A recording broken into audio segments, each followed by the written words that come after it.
爹哋媽咪早晨，大師早晨。早晨。呀，你檢點啲好唔好呀？哎呀，幾時可以約佢出嚟傾下佛偈咁呢？ Film dibuka dengan memperlihatkan seorang wanita yang bernama Jane yang saat itu sedang bersiap-siap untuk pergi ke Inggris guna mengikuti acara summer camp. Pembantunya terus memanggil-manggil Jane dan menyuruhnya untuk lekas selesai bermain sabun agar ia tidak telat pergi ke bandara dan tidak terkena macet. Di saat bersamaan, orang tua Jane memanggil seorang biksu untuk mengecek feng shui di rumah mereka, dikarenakan setiap bermain mahjong ibundanya selalu kalah belakangan ini. Tak berselang lama, Jane pun keluar dari kamar mandi dengan posisi gunung kembarnya yang gundal-gandul.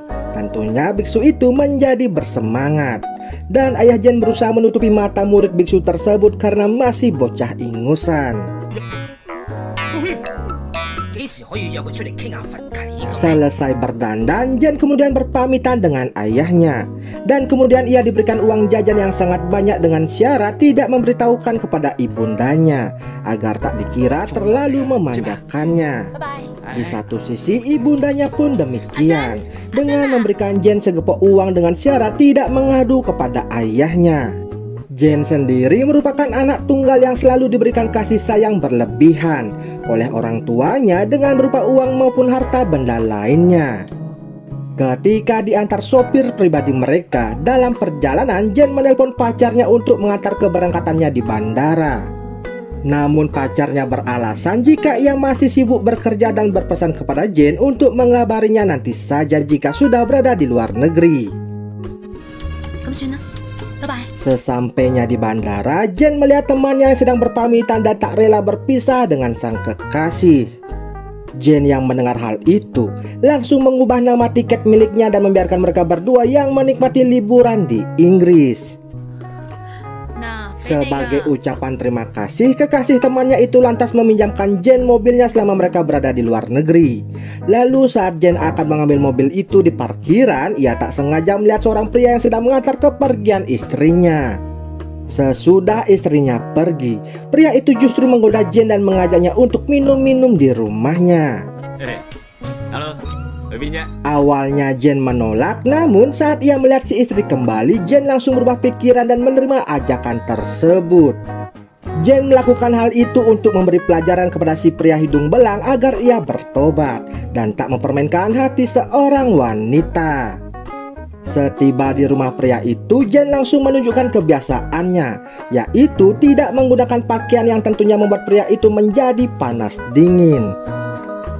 Si pria tidak sadar jika istrinya dalam perjalanan pulang ke rumah. Lalu di sana Jane menjelaskan jika istrinya sudah melihat mereka di parkiran sebelumnya dan sebentar lagi akan tiba di sana. Mendengar hal tersebut, si pria langsung panik dan menyembunyikan Jane ke dalam rumah. Ketika istrinya datang dengan marah-marah, suaminya langsung mengatakan jika yang ia lihat tadi merupakan wanita buta dan hendak menolongnya. Tak berselang lama, Jane malah keluar tanpa memakai baju dan langsung menyapa istri pria itu, yang tentunya membuat pertengkaran di antara pasutri tersebut tak dapat dihindarkan. Jane kemudian memanggil taksi, namun si sopir terlalu fokus melihat nasi tumpeng miliknya, yang membuat sang sopir oleng dan menabrak tembok. Sesudah itu, Jane pergi ke rumah pacarnya, namun di sana terlihat sangat sepi. Ia kemudian menemukan pakaian wanita dan melihat pacarnya yang bersembunyi di dalam lemari dengan selingkuhannya. Dalam keadaan bersedih dan kesal, Jane pun pergi ke puncak bukit untuk menenangkan diri sembari mencurahkan isi hatinya mengenai apa itu cinta sejati menggunakan alat perekam. Lalu di keesokan harinya, Jane melanjutkan perjalanan yang tanpa tujuan itu dan meminta tumpangan kepada orang yang melintas. Jane berpura-pura menjadi turis kesasar yang membuat dua pria itu dengan bebas berbahasa lokal dan berencana untuk memperkaosnya nanti. Mendengar hal itu, Jane langsung berjaga-jaga untuk menghadapi dua pria tersebut. Dan setiba di lahan kosong, mereka langsung melancarkan aksinya. Beruntungnya Jane telah siaga dengan menyemprot wajah serta menyemes dua orang tersebut dan langsung kabur dengan mencuri mobil mereka. Di tengah perjalanan, Jane berhenti sejenak untuk mengganti pakaiannya. Tak disangka ada sepasang kekasih yang melihat dan membuat sang pria terkena serangan jantung seketika. Jane kemudian melanjutkan perjalanan dan meninggalkan mobil tersebut sembarangan, sehingga mobil itu pun ditilang dan diangkut oleh pihak kepolisian. Pria si pemilik mobil pun datang dan memohon kepada Pak Polisi agar tidak mengangkut mobilnya. Namun polisi itu tidak peduli dan tetap menilangnya. Singkat cerita, Jane pun memilih untuk menginap di hotel sejenak sembari rekaman isi hatinya kembali. Namun di saat bersamaan ia mendengar suara pemersatu bangsa di kamar sebelah. Jane pun kemudian menonton aksi mereka sembari memakan cemilan dan ia pun lupa mematikan alat perekamnya. Setelah selesai ritual, pasangan yang bernama Kwan dan Susan pun baru menyadari jika ada orang yang sedari tadi menonton aksi cangkul-mencangkul mereka. Bukannya marah, mereka malah menjadi sahabat dan setiap temannya cangkul-mencangkul. Jane selalu menjadi penonton dan merasa kesepian. Di keesokan harinya, Jane berjalan-jalan sendiri di tepi pantai dan bertemu dengan seorang penulis yang bernama David. David curhat jika ia sedang kesulitan mencari inspirasi tentang wanita dalam karya tulis terbarunya, sehingga ia memilih menggambar di tepi laut untuk mencari suasana baru. Jane kemudian meminta David untuk membuat sketsa wajahnya. Dan setelah gambar itu selesai dan David pamit untuk pulang, Jane pun meminta ikut dengan maksud ingin memberi David inspirasi mengenai seluk-beluk seorang wanita agar ia bisa menyelesaikan karya tulisnya. Sesampai di rumahnya David, Jane justru ketiduran dan untungnya David anak yang baik dan tidak macam-macam pada saat itu. Sesudah Jane terbangun, mereka pun makan malam bersama serta menonton acara flora dan fauna. Karena jenuh, mereka pun bermain game yang dimana David di sana bertanya kepada Jane kapan pertama kali ia cangkul-mencangkul. Jane menjawab dengan jujur jika hal itu ia lakukan perdana pada saat usia masih 16 tahun. Kemudian Jane bertanya balik kepada David apakah ia senang jika di karaoke. David pun menjawab jika ia sangat menyukai hal tersebut.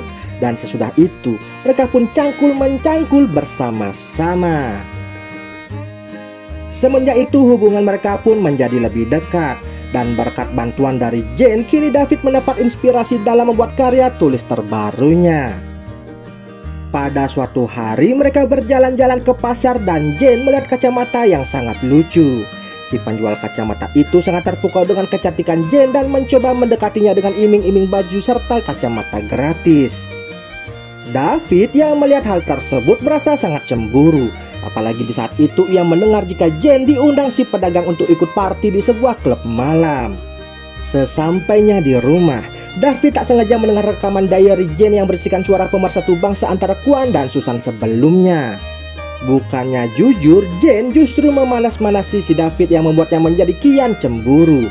Melihat tingkah David seperti itu, Jane pun memutuskan untuk menerima ajakan si penjual sebelumnya untuk pergi ke klub malam dengan menggunakan dress gratis tersebut. David pun memutuskan untuk ikut ke sana, namun Jane terlihat lebih asik mengobrol dan menari bersama dengan si pedagang itu. Ternyata di satu sisi dua pria yang dulu hendak memperkaos Jane kebetulan ada di sana dan melihat Jane sedang asik berdansa serta sedikit cekcok dengan si David.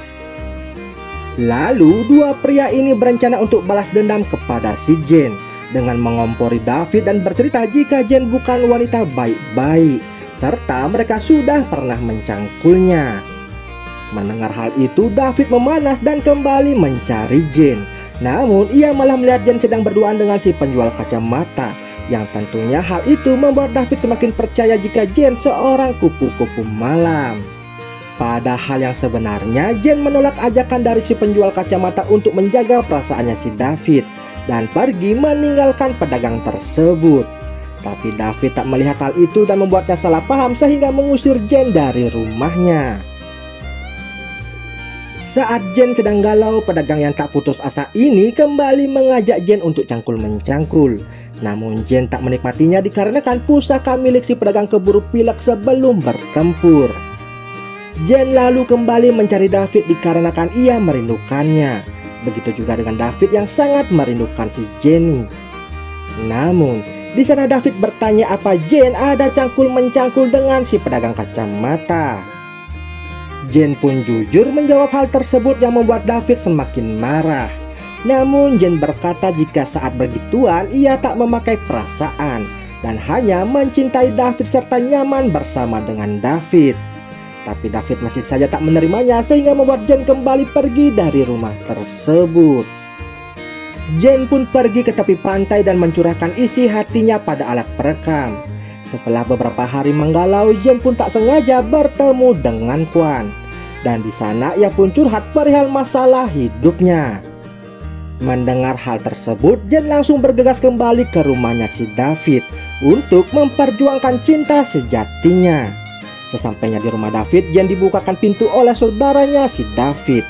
Saat Jane mencari David di kamarnya, ternyata ia sedang kerja kelompok dengan orang lain. Namun ketika Jane melihat sketsa wajahnya masih terpampang dengan baik, ia pun merasa sangat bahagia dan Jane pun membiarkan mereka melanjutkan kerja kelompoknya. Jane pun langsung pergi ke dapur untuk membantu saudara David memasak sembari menginterogasi hubungan antara David dengan wanita tersebut. Ternyata selama Jane pergi, David merasa kesepian dan sangat merindukannya. Setelah mengetahui semuanya, kini mereka melupakan yang sudah berlalu serta berbaikan dan memutuskan untuk hidup bersama-sama. Dan film ini pun selesai.